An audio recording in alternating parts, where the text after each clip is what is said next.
부산에서 태어난 그는 어릴 때부터 남들한테 주목받는 것을 좋아했다고 합니다. 가족들의 지원으로 연기자의 꿈을 안고 서울에 올라와 서울예대를 다니며 오디션을 보기 시작합니다.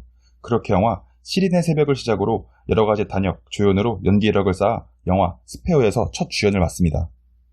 이성환 감독과 개인적인 여담을 나누면서 본인의 고등학교 일진 시절의 경험담을 얘기해 줬는데, 이 이야기를 흥미롭게 듣던 이성환 감독은 정우의 학창시절을 소재로 한 독립영화 바람을 제작하게 됩니다. 독립영화지만 10만 관객을 돌파하며 정우라는 배우를 대중들에게 어필하게 되고 대종상 영화제에서 신의 나무상을 받게 됩니다. 실제 정우가 살았던 동네에서 촬영을 하여 가족 생각에 많이 울컥하기도 하고 그 감정에 심취해서 감정 컨트롤이 어렵기도 했지만 추억여행을 하는 것 같아 즐겁게 촬영했다고 합니다. 본인의 인생에서 가장 손꼽히는 작품이 되지 않을까라고 생각한다고 합니다.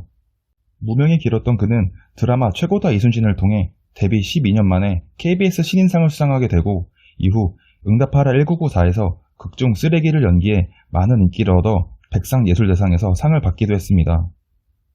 아무리 좋은 대본이라도 대사를 할 때 본인과 맞지 않으면 버벅거리지만 응답하라에서는 거의 그런 적이 없었다고 합니다. 정우는 응답하라 1994를 만나기 전까지는 무명이 길어질수록 많은 지원을 해주는 가족들에 대한 미안함으로 압박감이 심했다고 합니다. 응답하라 시리즈의 신원호 PD는 영화 바람에서 그의 자연스러운 생활 연기를 눈여겨보고 응답하라 1997에 캐스팅하려 했지만 당시 정우는 군복무 중이라 섭외가 힘들었고 제대 후 응답하라 1994에 캐스팅했다고 합니다. 응답하라 1994의 제작진들은 이 영화에서 영감을 얻어 드라마의 시나리오를 썼다고 합니다.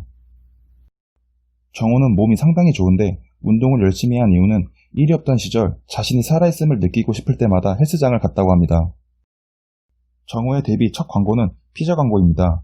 피자 광고 섭외 이유는 응답하라 시리즈에서 때론 헌신적이며 익살스럽고 코믹한 모습들이 타깃층인 여성들에게 많이 어필될 것 같아 섭외했다고 합니다.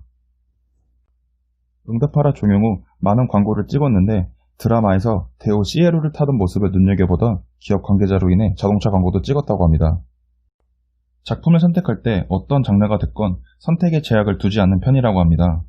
촬영장에선 현장 분위기를 중요하게 생각하는 정우는 감독의 성향이나 상대 배우, 주변 스태프들의 컨디션을 가장 많이 신경 쓴다고 합니다. 영화 세시봉의 섭외가 들어왔을 땐 꼭 하고 싶은 작품이었다고 합니다.